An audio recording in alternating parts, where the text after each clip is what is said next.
வணக்கம் ஃப்ரெண்ட்ஸ். நம்ம இந்த வீடியோவில் என்ன பார்க்க போறோம்னா, எஸ்பிஐலேருந்து கிளர்க் கேட்டகரியில் ஜேஏக்கான அறிவிப்பு 2024க்கு வெளியிட்டாங்க. மொத்தம் இதில் 13,735 காலி பணியிடங்கள் கொடுத்துருக்காங்க. இந்த வேலைவாய்ப்புக்கு எப்படி ஆன்லைனில் விண்ணப்பிக்கணும் அப்படின்னு சொல்லி தான் டீட்டெயிலாக இந்த வீடியோவில் பார்க்க போகிறோம். இதை பார்க்குறதுக்கு முன்னாடி நீங்கள் இப்போ தான் முதல்ல நம்ம சேனலுக்கு வரீங்க அப்படின்னா மறக்காமல் நம்ம சேனலை சப்ஸ்கிரைப் பண்ணிட்டு பக்கத்தில் இருக்க பெல் ஐக்கனை கிளிக் பண்ணிட்டு ஆளுங்க செட் பண்ணிக்கோங்க. அப்போ தான் நம்ம டெய்லி போகிற வீடியோ எல்லாமே உங்களுக்கு உடனே கிடைக்கும். மேலும் எந்த விதமான வேலைவாய்ப்புக்கு உங்களுக்கு அப்ளை பண்ணுற வீடியோ வேணும் அப்படின்னு சொல்லி மறக்காமல் கமெண்ட் செக்ஷனில் சொல்லுங்கள். அடுத்தடுத்து நம்ம சேனலில் அதை பற்றி வீடியோ போடலாம். இப்போ வாங்க ஃப்ரெண்ட்ஸ், வீடியோக்குள்ளே போகலாம். இதுதான் அந்த வேலைவாய்ப்புக்கான ஆஃபிஷியல் வெப்சைட். இதுக்கு பார்த்தீங்கன்னா இந்த மாதம் 17ஆம் தேதி இருந்து அடுத்த மாதம் 7ஆம் தேதி வரை நீங்கள் ஆன்லைனில் அப்ளை பண்ணிக்கலாம். ஃபஸ்ட்டு இந்த பேஜுக்குள்ளே வந்ததுக்கப்புறம் சைடில் எங்கே பாருங்கள், லாகின் ஃபார் ஆல்ரெடி ரிஜிஸ்டர் கேண்டிடேட்ஸ்னு கொடுத்துருக்காங்க. ஆல்ரெடி நீங்கள் இவங்ககிட்ட ரிஜிஸ்டர் பண்ணியிருந்தீங்கன்னா உங்களோட registration number, password, captcha type பண்ணி லாகின் பண்ணி அப்ளிகேஷனை கண்டினியூ பண்ணிக்கலாம். இல்லை ப்ரோ, நான் இப்போ தான் புதுசாக அப்ளை பண்ண போகிறேன் ஃபஸ்ட் டைம் அப்படின்னீங்கன்னா மேலே இங்கே பாருங்கள் click here for new registration இருக்கும். ஜஸ்ட் பார்த்தீங்கன்னா அதை கிளிக் பண்ணிடுங்க. கிளிக் பண்ணதுக்கப்புறம் பார்த்தீங்கன்னா உங்களுக்கு இந்த ரிஜிஸ்ட்ரேஷன் பேஜ் இப்படி ஓப்பன் பண்ணிடுவாங்க. இல்லை ஃபஸ்ட்டு பார்த்தீங்கன்னா உங்களோட நேம் கொடுத்துக்கோங்க. உங்களோட மார்க் ஷீட், ஆதார் கார்டில் எந்த மாதிரி உங்கள் நேம் இருக்குமோ அந்த மாதிரி உங்களோட நேம் கொடுத்துருங்க. கன்ஃபார்ம் நேம்லேயும் அதே கொடுத்துருங்க. அதுக்கப்புறம் மிடில் நேம், லாஸ்ட் நேம் இதெல்லாம் எல்லாம் விட்டுடலாம். அடுத்தடுத்து கீழே அப்படியே ஸ்க்ரோல் பண்ணிட்டு வந்தீங்கன்னா உங்களோட மொபைல் நம்பர் கேட்பாங்க. மொபைல் நம்பர் ஃபுல்லாக கொடுத்துருங்க. கன்ஃபார்ம் மொபைல் நம்பர் கொடுத்துருங்க. அதுக்கடுத்து கீழே பார்த்தீங்கன்னா இமெயில் ஐடி கேட்பாங்க. கண்டிப்பாக உங்கள் இமெயில் ஐடி கொடுத்துருங்க. உதாரணத்துக்கு பார்த்தீங்கன்னா உங்கள் இமெயில் ஐடியில் பாலு நீங்கள் பார்த்தீங்கன்னா ஜிமெயில் அல்லது .in.co என்ன வச்சுருக்கோ அதை நீங்கள் செலக்ட் பண்ணிக்கலாம். ஃபஸ்ட்டு பார்த்தீங்கன்னா உங்கள் இந்த இமெயிலை மட்டும் இதில் கொடுத்துட்டு அவங்களா கொடுத்துருப்பாங்க. அதுக்கப்புறம் அதுக்கு அடுத்து இருக்க டொமைன் நேமை மட்டும் பார்த்தீங்கன்னா நீங்கள் இதில் செலக்ட் பண்ணுற மாதிரி இருக்கும்.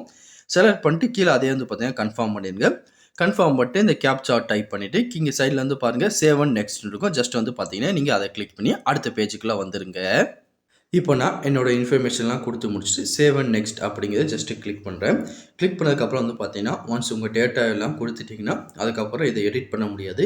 கன்ஃபார்ம் பண்ணலாமான்னு கேட்குறாங்க. ஜஸ்ட் பார்த்தீங்கன்னா ஓகேங்கிறத கொடுத்துருங்க. கொடுத்ததுக்கப்புறம் கொஞ்ச நேரம் லோடிங் ஆகி அடுத்த பேஜுக்குள்ளே போகும். இந்த பேஜில் பார்த்தீங்கன்னா உங்களோட ஃபோட்டோ, உங்களோட சிக்னேச்சர் ரெண்டுமே நீங்கள் அப்லோட் பண்ணுற மாதிரி இருக்கும். இல்லை ஃபோட்டோ பார்த்தீங்கன்னா 4.5 சென்டிமீட்டர்லேருந்து 3.5 சென்டிமீட்டர் வரையும் உங்களுக்கு இருக்கணும். அந்த மாதிரி நீங்கள் அப்லோட் பண்ணிக்கோங்க. அதுக்கான கைட்னஸும் கொடுத்துருக்காங்க. நீங்கள் எதனா அதை கிளிக் பண்ணி அதை அந்த பிடிஎஃபை டவுன்லோட் பண்ணி ஒன்ஸ் பார்த்தீங்கன்னா நீங்கள் படித்து பார்த்துக்கோங்க எந்த மாதிரி உங்களுக்கு இருக்கணும் என்னன்னு சொல்லி நீங்கள் படித்து பார்த்துட்டு அதுக்கேற்ற மாதிரி ஃபோட்டோ, சிக்னேச்சர் அப்லோட் பண்ணிக்கோங்க. ஃபோட்டோ பார்த்தீங்கன்னா 20லேருந்து 50 கேபிக்குள்ளே இருக்கும். சிக்னேச்சர் பார்த்தீங்கன்னா 10லேருந்து 20 கேபிக்குள்ளே இருக்க மாதிரி நீங்கள் அப்லோட் பண்ணிடுங்க. இப்போ நான் பார்த்தீங்கன்னா என்னோடய ஃபோட்டோவும் சிக்னேச்சரும் அப்லோட் பண்ண போகிறேன். என்னோடய ஃபோட்டோ அப்லோட் ஆயிடுச்சு, சிக்னேச்சரும் அப்லோட் ஆயிடுச்சு. இங்கே ரெண்டுமே இந்த கன்ஃபார்ம் மார்க்ஸுக்கு டிக் மார்க் கொடுத்துட்டு நெக்ஸ்ட் அப்படிங்கிறத ஜஸ்ட்டு கிளிக் பண்ணிடுங்க.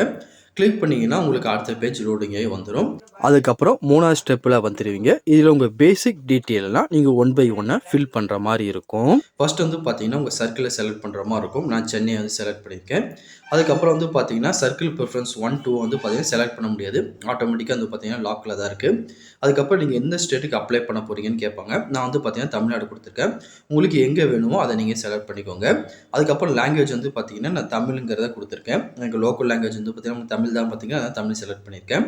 அதுக்கப்புறம் பார்த்தீங்கன்னா நீங்கள் 10th +2ல் ஸ்பெஷலைஸ்டு ஆப்ரேட் லாங்குவேஜ் பார்த்தீங்கன்னா உங்களுக்கு எடுத்திருக்கீங்களா, படிச்சிருக்கீங்கன்னு கேட்காங்க. நான் அப்படி எதுவும் படிக்கலை, அதான் நோன் கொடுத்துட்டு உங்கள்கிட்ட இருந்துச்சுன்னா எஸ் கொடுத்துக்கோங்க. அதுக்கப்புறம் உங்கள் கேட்டகிரி கேட்டுக்கோங்க. ஜென்ரலாக, இடபிள்யூஎஸ்ஆ, ஓபிசியா, எஸ்சியா, எஸ்டியான்னு நான் எஸ்சிங்கிறத செலக்ட் பண்ணியிருக்கேன். நீங்கள் என்ன கம்யூனிட்டியில் வருவீங்களோ செலக்ட் பண்ணிக்கோங்க.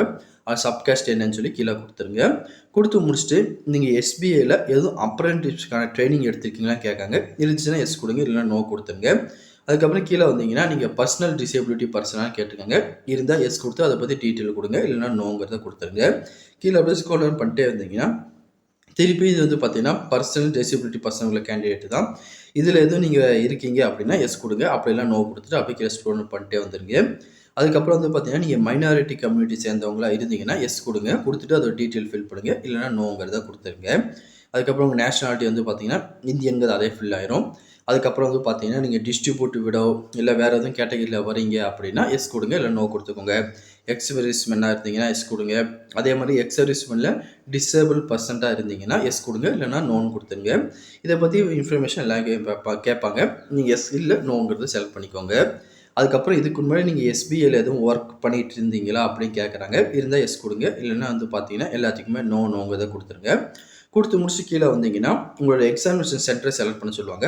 ஜஸ்ட் இத கிளிக் பண்ணிட்டு ஃபர்ஸ்ட் வந்து பார்த்தீங்கன்னா, தமிழ்நாடு அப்படிங்கிறத செலக்ட் பண்ணிக்கோங்க. மேக்ஸிமம் தமிழ்நாடுக்குள்ள சென்டர் இருந்தா தான் நமக்கு நல்லாயிருக்கும். ஃபர்ஸ்ட் தமிழ்நாடுங்க செலக்ட் பண்ணிக்கோங்க. அதுக்கப்புறம் ஃபர்ஸ்ட் எக்ஸாம் உங்களுக்கு எங்க நடக்கணும் அப்படின்னு கேட்டிருக்காங்க. உங்களுக்கு நியர்பை என்ன டிஸ்ட்ரிக்ட் இருக்குமோ அத நீங்க செலக்ட் பண்ணிக்கோங்க.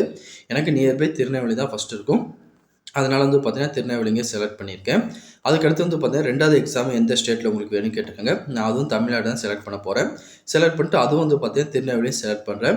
சில நேரம் வந்து பார்த்தீங்கன்னா, 2 எக்ஸாமும் ஒரே இடத்துல கிடைக்கிறதுக்கு வாய்ப்பு இருக்கு. அதனால 2மே நீங்க சேம் சென்டர் உங்களுக்கு பக்கத்துல இருக்க சென்டர் செலக்ட் பண்ணாலும் தாராளமா செலக்ட் பண்ணிக்கலாம். அதுக்கப்புறம் வந்து பார்த்தீங்கன்னா, உங்களோட ஐடி ப்ரூஃப் வந்து பார்த்தீங்கன்னா, கண்டிப்பா நீங்க கொண்டு வருவீங்களா? அத மேட்ச் பண்ணலாமா? அந்த நேம் எல்லாமே கரெக்ட்டா இருக்குமான்னு கேட்காங்க. அப்படி கரெக்ட்டா இருக்கணும் அந்த டிக் மார்க் டிக் பண்ணிட்டு, நீங்க வந்து பார்த்தீங்கன்னா, அது என்ன ஐடியோ அத செலக்ட் பண்ணிட்டு, அதோட நம்பர் எல்லாமே குடுத்துருங்க. நீங்க கண்டிப்பா வந்து பார்த்தீங்கன்னா, இந்த ஐடிய செலக்ட் பண்ணி குடுத்து தான் ஆகணும். ஏதாச்சும் ஒரு ஐடி கரெக்ட்டா இருக்க ப்ரூஃப் வந்து பார்த்தீங்கன்னா, செலக்ட் பண்ணி இதில குடுங்க. இதில வந்து பார்த்தீங்கன்னா, உங்களுக்கு நெறைய விதமான ஐடி குடுத்துருக்காங்க. College ID card, bank passbook, voter ID, driving license சொல்லி, உங்களுக்கு எது கையில இருக்குமோ, அத வந்து பார்த்தீங்கன்னா, செலக்ட் பண்ணி அதோட ஃபுல் நம்பரையும் இதில குடுத்துக்கோங்க. குடுத்து முடிச்சுட்டு வந்து பார்த்தீங்கன்னா, நீங்க இந்த பிரைமரி, மெயின் எக்ஸாம் எழுதுவீங்க தெரியுமா? அது எல்லாமே வந்து பார்த்தீங்கன்னா, உங்களுக்கு என்னென்ன டைப்ல வேணும்? இங்கிலீஷ், ஹிந்தியில வேணுமா? இங்கிலீஷ், தமிழ்ல வேணுமான்னு கேட்டிருக்காங்க. இங்க இங்கிலீஷ், தமிழ்ல வேணும்ங்கிறத செலக்ட் பண்ணிக்க. உங்களுக்கு எப்படி வேணுமோ அதுக்கேத்த மாரி நீங்க செலக்ட் பண்ணிக்கோங்க. அதுக்கப்புறம் உங்க டேட் ஆஃப் பர்த் கேட்டிருக்காங்க. அதையும் செலக்ட் பண்ணிக்கோங்க. டேட்டு, மந்த், இயர் எல்லாமே வந்து பார்த்தீங்கன்னா, இதில டீட்டெயிலா குடுத்துருங்க.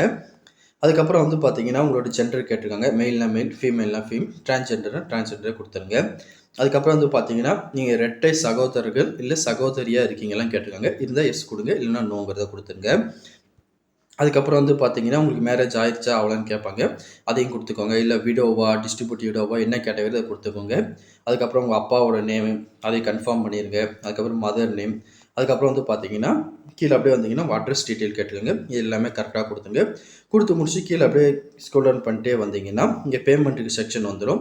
நீங்க என்ன கேட்டகரிக்கு அப்ளை பண்றீங்களோ, அதுக்கேத்த மாரி பேமெண்ட் இருக்கும். நான் வந்து பார்த்தீங்கன்னா, எஸ்சி கேட்டகரில செலக்ட் பண்ணியிருந்தேன். அதனால எனக்கு வந்து பார்த்தீங்கன்னா, பேமெண்ட் குடுக்கல. நீங்க இதே வந்து பார்த்தீங்கன்னா, ஜெனரல் வேற ஏதாவது கேட்டகரில செலக்ட் பண்ணீங்கன்னா, உங்களுக்கு கண்டிப்பா பேமெண்ட் வரும். நான் வந்து பார்த்தீங்கன்னா, இப்ப ஜெனரல் செலக்ட் பண்ணிட்டேன். செலக்ட் பண்ணிட்டு கீழ வந்து பார்க்கும்போது, எனக்கு கண்டிப்பா வந்து பார்த்தீங்கன்னா, பேமெண்ட் ஒரு ரூ. 750 காட்டுவாங்க. நீங்க என்ன கேட்டகரியோ, அதுக்கேத்த மாரி நீங்க செலக்ட் பண்ணிக்கோங்க. செலக்ட் பண்ணிட்டு இந்த வேலிடேட் யுவர் டீட்டெயில் குடுத்தீங்கன்னா, உங்க இன்ஃபர்மேஷன் எல்லாமே வந்து ஷோ பண்ணுவாங்க. எல்லாமே கரெக்ட்டா இருக்கான்னு செக் பண்ணி பார்த்துட்டு, சேவ் அண்ட் நெக்ஸ்ட் அப்படிங்கிறத கிளிக் பண்ணிருங்க. வேலிடேட் யுவர் டீட்டெயில் அப்படிங்க ஜஸ்ட் கிளிக் பண்ணுங்க.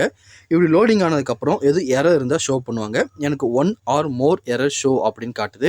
நீங்கள் அப்படியே கீழே ஸ்க்ரோல் டவுன் பண்ணிட்டே வந்தீங்கன்னா, இங்கே அட்ரஸ் பாக்ஸில் வந்து பார்த்தீங்கன்னா, இன்வேல்யூபிள் அட்ரஸ் அப்படின்னு கொடுத்துருக்காங்க. அதை மட்டும் கொஞ்சம் நீங்கள் ப்ரீஃபாக வந்து பார்த்தீங்கன்னா எழுதிட்டு, நீங்கள் அதை கரெக்ட் பண்ணிவிட்டு, அதுக்கப்புறம் நீங்கள் வேலிடேட் கொடுத்தீங்கன்னா உங்களுக்கு வேலிடேட் ஆயிரும். அதே மாதிரி மேலே ஸ்க்ரோல் டவுன் பண்ணிட்டே வந்தீங்கன்னா, வேறு எதுவும் எரர் இருந்தால் காட்டிடுவாங்க. எனக்கு வேறு எந்த ஒரு எரரும் இல்லை. நான் அட்ரஸ் மட்டும் கரெக்ட் பண்ணிவிட்டு, அதுக்கப்புறம் வந்து பார்த்தீங்கன்னா வேலிடேட் கொடுக்க போகிறேன். வேலிடேட் யுவர் டீட்டெயில் அப்படிங்கிறத கொடுக்குறேன். கொடுத்ததுக்கப்புறம் வெரிஃபை சக்ஸஸ்ஃபுல்லி அப்படின்னு சொல்லி இந்த மாதிரி வரணும். வந்ததுக்கப்புறம் ஜஸ்ட் ஓகேங்க கொடுத்துருங்க. சேவ் அண்ட் நெக்ஸ்ட்னு கிளிக் பண்ணதுக்கப்புறம் இதில் உங்கள் குவாலிஃபிகேஷன், எக்ஸ்பீரியன்ஸ், உங்கள் லாங்குவேஜ் பற்றி கேட்பாங்க. இல்லை ஃபஸ்ட்டு வந்து பார்த்தீங்கன்னா உங்களோட கிராஜுவேஷன் கேட்பாங்க. நீங்கள் பாஸ் ஆகிட்டீங்களா இல்லை வந்து பார்த்தீங்கன்னா அட்டன் பண்ணி எழுதிட்டீங்களா கேட்பாங்க. அதை செலக்ட் பண்ணிக்கோங்க. அதுக்கப்புறம் நீங்கள் என்ன சப்ஜெக்டில் டிகிரி முடிச்சிக்கணும் அதை செலக்ட் பண்ணிக்கோங்க. அதுக்கப்புறம் உங்கள் காலேஜ், பாஸ் பண்ண டேட்டு, உங்களோட மார்க் பர்சன்டேஜ், நீங்கள் என்ன கிளாஸில் பாஸ் ஆகிக்கிங்க அப்படிங்கிறத செலக்ட் பண்ணிக்கோங்க. நீங்கள் வந்து பார்த்தீங்கன்னா இந்த குவாலிஃபிகேஷன் ஏதாச்சும் ஒரு டிகிரி முடிச்சிருந்தா மட்டும் தான் அப்ளை பண்ண முடியும். டிகிரிக்கு மேலே நீங்கள் என்ன முடிச்சீங்கன்னா இதுக்கு எலிஜிபிள் தான் அப்ளை பண்ணிக்கலாம். இது போக நீங்கள் போஸ்ட் கிராஜுவேட்டு இல்லை வேறு எதுவும் உங்கள்கிட்ட குவாலிஃபிகேஷன் இருக்குன்னா அதையும் வந்து பார்த்தீங்கன்னா டீட்டெயிலாக மென்ஷன் பண்ணிக்கோங்க. அதுக்கப்புறம் இந்த வேலைவாய்ப்பை பொறுத்து உங்களுக்கு எதுவும் ஒர்க் எக்ஸ்பீரியன்ஸ் இருக்குது அப்படின்னா அதை டீட்டெயில் இதை கொடுங்க. இல்லைனா விட்டுடலாம், கட்டாயம் கிடையாது. அதுக்கப்புறம் வந்து பார்த்தீங்கன்னா இதுக்கு முன்னாடி நீங்கள் ப்ரீ ட்ரைனிங் போக விரும்புகிறீங்க, சில குறிப்பிட்ட கேண்டிடேட்டுக்கு மட்டும் வந்து பார்த்தீங்கன்னா ப்ரீ ட்ரைனிங் கொடுப்பாங்க இந்த எக்ஸாமினேஷன் பற்றி. அது எஸ்சி, எஸ்டி, ஓபிசி, இஎக்ஸ்எஸ் எல்லா கேட்டகரிக்கும் இருக்கும். அந்த ட்ரைனிங்கை நீங்கள் விரும்புகிறீங்கன்னா எஸ் கொடுங்க. இல்லைனா வந்து பார்த்தீங்கன்னா நோன்கிற கொடுத்துருங்க. கொடுத்துட்டு கீழே உங்களுக்கு என்னென்ன லாங்குவேஜ்லாம் தெரியும் கேட்பாங்க. நீங்கள் தமிழ்நாட்டு அப்ளை பண்ணிங்கன்னா தமிழ் டிஃபால்ட்டாக அவங்களே கொடுத்துருவாங்க. இல்லை உங்களுக்கு எழுத, பேச, படிக்க எது தெரியுமோ அதை மட்டும் டிக் மார்க் பண்ணிவிட்டு வேலிடேட் யுவர் டீட்டெயில் கிளிக் பண்ணியிருக்கேன். கிளிக் பண்ணதுக்கப்புறம் வெரிஃபை சக்ஸஸ்ஃபுல்லின்னு வந்துடும். ஜஸ்ட் ஓகேன்னு கொடுத்துட்டு சேவ் அண்ட் நெக்ஸ்ட் அப்படிங்கிறத கிளிக் பண்ணிடுங்க. கிளிக் பண்ணதுக்கப்புறம் அடுத்து அடுத்த ஒரு பேஜ் வந்து பார்த்தீங்கன்னா ப்ரீவியூ ஸ்டெப்புக்குள்ளே உங்களுக்கு வந்துடும். நீங்கள் வந்து பார்த்தீங்கன்னா கொடுத்த டீட்டெயில் எல்லாமே ஒன்ஸ் கரெக்டாக இருக்கா அப்படின்னு சொல்லி இந்த பேஜில் நீங்கள் செக் பண்ணி பார்த்துக்கோங்க. அதுக்கப்புறம் அப்படியே கீழே வந்தீங்கன்னா ஒரு டிக்ளரேஷன் கேட்பாங்க. ஃபஸ்ட்டு இருக்கிறத டிக் பண்ணிடுங்க. ரெண்டாவது வந்து பார்த்தீங்கன்னா உங்கள் அப்ளிகேஷனில் கொடுத்த நேமும் உங்கள் ஐடி ப்ரூஃபில் இருக்கிற நேமும் சேமாக இருக்குமான்னு கேட்டுக்கோங்க. அப்படி சேமாக இருந்தால் டிக் பண்ணிக்கோங்க. அப்படி இல்லை உங்கள் நேமில் எதுவும் சேஞ்சஸ் பண்ணியிருக்கீங்க, அதுக்கான டாக்குமெண்ட்டை எக்ஸாம் டைமில் நீங்கள் கொண்டு வருவீங்க அப்படின்னா அந்த டிக் மார்க் எடுத்துகிட்டு கீழே இருக்க இந்த டிக் மார்க்கை டிக் பண்ணிவிட்டு நீங்கள் வந்து பார்த்தீங்கன்னா சேவ் அண்ட் கண்டினியூ பண்ணிக்கோங்க. ஏதாச்சும் ஒரு டிக் மார்க்கை மட்டும் தான் நீங்கள் டிக் பண்ணுற மாதிரி இருக்கும். எந்த மாதிரி உங்கள் ஐடி ப்ரூஃபில் உங்கள் நேம் இருக்கோ அதுக்கேற்ற மாதிரி நீங்கள் செலக்ட் பண்ணிவிட்டு இந்த அப்ளிகேஷனை சேவ் பண்ணிவிட்டு அடுத்த பேஜுக்குள்ளே வந்துருங்க. ஃபர்ஸ்ட் ஸ்டெப்பை முடிச்சதுக்கப்புறம் வந்து பார்த்தீங்கன்னா உங்களோட லெஃப்ட் தம்ப் இம்ப்ரெஷன் அப்லோட் பண்ணணும். நீங்கள் கையில் எழுதின ஹேண்ட் டிக்ளரேஷன் ஃபார்மை அப்லோட் பண்ணணும். அதுக்கப்புறம் கேப்சா டைப் பண்ணிட்டு சேவ் அண்ட் நெக்ஸ்ட்னு கொடுக்குற மாதிரி இருக்கும். இது எந்த விதமான டாக்குமெண்ட்டாக இருக்கணும் அப்படின்னு சொல்லி அவங்க அதுக்கு ஒரு பிடிஎஃப் கொடுத்துருக்காங்க. இது ஒன்ஸ் நீங்கள் படித்து பார்த்துக்கோங்க. உங்கள் லெஃப்ட் கை இடது ரேகையை வந்து பார்த்தீங்கன்னா ஒரு ஒயிட் பேப்பரை வச்சு அதை ஃபோட்டோ எடுத்து நீங்கள் அப்லோட் பண்ணுற மாதிரி இருக்கும். அதுக்கப்புறம் இங்கே கொடுத்துருக்காங்க பாருங்கள் இந்த டெக்ஸ்ட்டை அப்படியே நீங்கள் கையில் ஒரு பேப்பரில் எழுதி அதையும் ஃபோட்டோ எடுத்து நீங்கள் அப்லோட் பண்ணுற மாதிரி இருக்கும். இது ரெண்டுமே வந்து பார்த்தீங்கன்னா இந்த பாக்ஸில் நீங்கள் அப்லோட் பண்ணிவிட்டு அடுத்து சேவ் அண்ட் நெக்ஸ்ட் அப்படிங்கிறத கிளிக் பண்ணிடுங்க. அதுக்கப்புறம் லாஸ்ட் ஸ்டெப் வந்து பார்த்தீங்கன்னா உங்கள் அப்ளிகேஷன் ஃபுல்லாகவே கம்ப்ளீட் ஆயிடுச்சு. இவங்க டீட்டெயில் எல்லாமே ஷோ பண்ணியிருப்பாங்க. உங்கள் தேவைப்பட்ட சைடில் வந்து பார்த்தீங்கன்னா அப்ளிகேஷனை பிரிண்ட் அவுட் எடுத்துக்கோங்க. உங்கள் டாக்குமெண்ட் பிரிண்ட் அவுட் எடுக்கலாம், நீங்கள் எடுத்து வச்சுக்கலாம். ஒன்ஸ் உங்கள் இன்ஃபர்மேஷன் எல்லாமே கரெக்டாக இருக்கான்னு சொல்லி நீங்கள் இதில் செக் பண்ணி பார்த்துக்கோங்க. வேறு எதுவும் இதை பற்றி உங்கள் டவுட் இருந்தாலும் கீழே கமெண்ட் செக்ஷனில் தெரிவிங்க. கண்டிப்பாக உங்களுக்கு நான் கிளியர் பண்ணி தரேன். இந்த பதிவு கண்டிப்பாக உங்களுக்கு பயனுள்ளதாக இருக்கும்னு நினைக்கிறேன். தெரியாதவங்க ஃப்ரெண்ட்ஸ்க்கு இந்த வீடியோ ஷேர் பண்ணுங்கள், பிடிச்சிருந்தா லைக் பண்ணுங்கள். அடுத்த ஒரு வீடியோ சந்திக்கலாம். Thank you and bye friends.